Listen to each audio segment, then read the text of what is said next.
عمر بن عبدالعزیز 3 بر اعظم پر حکومت کی. عمر بن عبدالعزیز، بنو امیہ، مروان.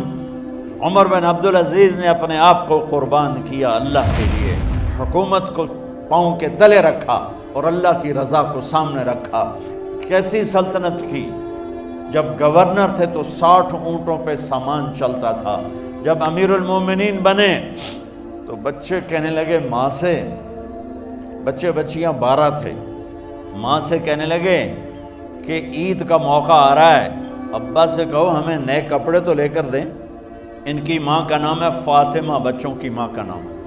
حضرت عمر گھر آئے، بیگم نے کہا بچے کپڑے مانگ رہے ہیں. حضرت عمر کہنے لگے میرے پاس تو پیسے نہیں ہیں، تنخواہ میں تو مشکل سے روٹی پوری ہوتی ہے، کہاں سے لے کر دوں؟ تو تھوڑی دیر خاموش رہیں بیگم، پھر کہنے لگی آپ ایسا کریں اگلے مہینے کی سیلری ایڈوانس لے لیں، اس سے میں کپڑے لے لیتی ہوں اور روٹی کا خرچہ میں مزدوری کر کے گھر بیٹھے مزدوری کر کے چلا لوں گی، آپ 1 مہینے کی تنخواہ ایڈوانس لے لیں. حضرت عمر بن عبدالعزیز واحد خلیفہ ہیں جن کے دور میں 3 بر اعظم میں زکوٰۃ لینے والا باقی نہیں بچا تھا.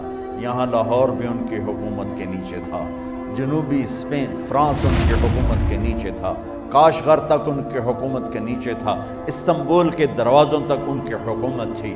3 بر اعظم میں ایک آدمی زکوٰۃ لینے والا نہ بچا. اور اپنا حال یہ ہے کہ بیگم سے کہہ رہے ہیں پیسے کوئی نہیں، کپڑے کہاں سے لے کر دوں؟ اور بیگم طریقہ بتا رہی ہے کہ آپ اگلے مہینے کی تنخواہ ایڈوانس لے لیں، اس سے میں کپڑے لے لوں گی اور چولہے کا خرچہ، روٹی کا خرچہ میں گھر بیٹھ کے مزدوری کر کے کما لوں گی. تو حضرت عمر کہنے لگے ہاں یہ ٹھیک ہے. باہر آئے وزیر خزانہ مزاحم، انہیں بلایا کہ بھائی ہمیں اگلے مہینے کی تنخواہ ایڈوانس چاہیے. اس نے کاغذ قلم آگے رکھ دیا، کہا حضرت آپ مجھے لکھ کے دے دیں، آپ 1 ماہ زندہ رہیں گے، میں آپ کو تنخواہ دے دیتا ہوں. چپ کر کے اٹھے، ایک لفظ نہیں بولے.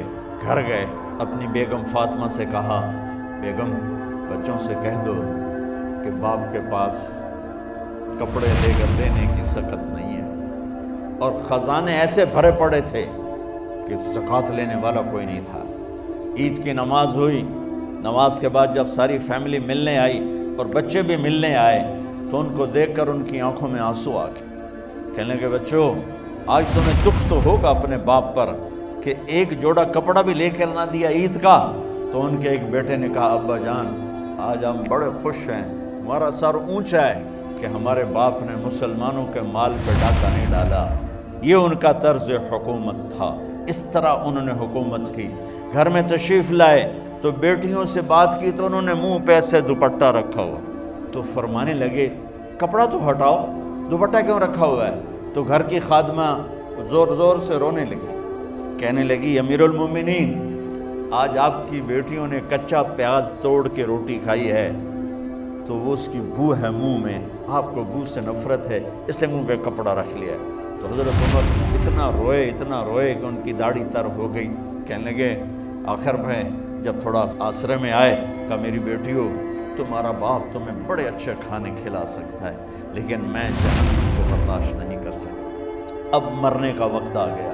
جب وہ گورنر تھے تو 60 اونٹوں پہ ان کا سامان چلتا تھا، اور جب وہ امیر المومنین بنے تو عیادت کے لیے لوگ آ رہے تھے تو سالے عیادت کے لیے آئے. فاطمہ کے بھائی کپڑے دیکھے امیر المومنین کے تو بہن کو ایک طرف کر کے فرمایا، کہنے لگے امیر المومنین کے کپڑے تبدیل کروا دو، لوگ پوچھنے آ رہے ہیں تو میلے کپڑے اچھا نہیں لگتا. کہا جی بھائی کرواتی ہوں. اگلے دن جب وہ حال پوچھنے آئے تو پھر وہی کپڑے تھے تو انہوں نے ان کو الگ جا کر کہا بہن میں نے تمہیں کہا تھا کپڑے بدلوا دیتی، کیوں نہیں بدلوائے؟ تو وہ رونے لگی، کہنے لگی کہاں سے بدلواؤں، جوڑا ہی ہے. اور حکومت کتنی تھی؟ 3 بر اعظم. ایک جوڑے میں اللہ سے ملنے جا رہا ہے. جب ان کی موت کا وقت قریب آیا تو انہوں نے رجا بن حیوہ کو بلایا، ان سے فرمانے لگے سنو میں نے 3 بادشاہوں کو قبر میں اتارا لیکن ان کے کفن کی گرہ کو جب کھول کے دیکھا تو ان کے چہرے قبلے سے ہٹ چکے تھے، وہ رنگ ان کے کالے پڑ چکے تھے. ولید بن عبد الملک، سلیمان بن عبد الملک، عبد الملک بن مروان، عبد الملک باپ ولید بیٹا، سلیمان بیٹا، یہ تینوں کا ان کے چہرے کالے ہو گئے تھے اور ان کا قبلے سے منہ پھر گیا تھا۔ اب میں مرنے لگا ہوں، مجھے پہلے ضرور چیک کرنا کہ میرا اللہ میرے ساتھ کیا کرتا ہے۔ پہلے تینوں کی ظلم کی حکومت تھی، ان کے چہرے قبلے سے کیوں ہٹ گئے؟ آپ کو عجب بات بتاؤں، ولید بن عبد الملک روزانہ تہجد میں کھڑے ہو کے 10 سپارے پڑھتا تھا، 10 سپاروں کی تلاوت تہجد میں کرتا تھا کھڑے ہو کے۔ سلیمان بن عبد الملک تہجد گزار، عمر بن عبدالعزیز نے اسی سلطنت کو عدل سے بھر دیا۔ سلیمان بن عبد الملک کی ڈیڈ باڈی جب قبر کے قریب لائے اتارنے کے لیے تو ایسے ایسے ہلنے لگا، اس کا پورا جسم ہلنے لگا۔ تو اس کے بیٹوں نے کہا کہ ہمارے ابا زندہ ہیں، تو حضرت عمر نے فرمایا بیٹو زندہ نہیں ہیں، عذاب قبر جلدی شروع ہو گیا ہے، قبر کی پکڑ پہلے شروع ہو گئی ہے، چھپاؤ اپنے باپ کو جلدی۔ جب عمر بن عبدالعزیز کی ڈیڈ باڈی قبر کے قریب کی گئی تو ایک دم ایسے ایک پرچہ ہوا میں اڑتا ہوا سب نے دیکھا، وہ آتے آتے آتے آتے آتے آتے یوں آ کے حضرت عمر کے سینے پر گر گیا۔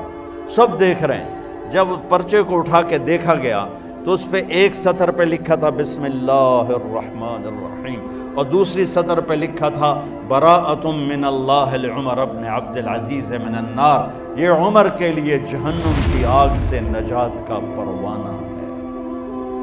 3 بر اعظم کی سلطنت لے کر وہ جنت کا پروانہ لے کر دنیا سے گئے۔ جب ان کو قبر میں اتارا گیا تو انہوں نے رجا بن حیوہ سے فرمایا تھا 3 بادشاہوں کے چہرے دیکھے قبلے سے پھر گئے، رنگ کالے پڑ گئے، مجھے تم نے دیکھنا ہے کہ کیا ہوتا ہے۔ تو رجا فرماتے ہیں جب میں قبر میں اترا اور ان کے کفن کی گرہ کو کھول کے دیکھا تو چہرہ قبلے کی طرف فکس تھا، اور مجھے یوں لگا جیسے 14ویں رات کا چاند قبر میں اتر آیا۔ اللہ کو اپنی منزل بناؤ، اللہ کو اپنی منزل بناؤ، اللہ کو اپنی منزل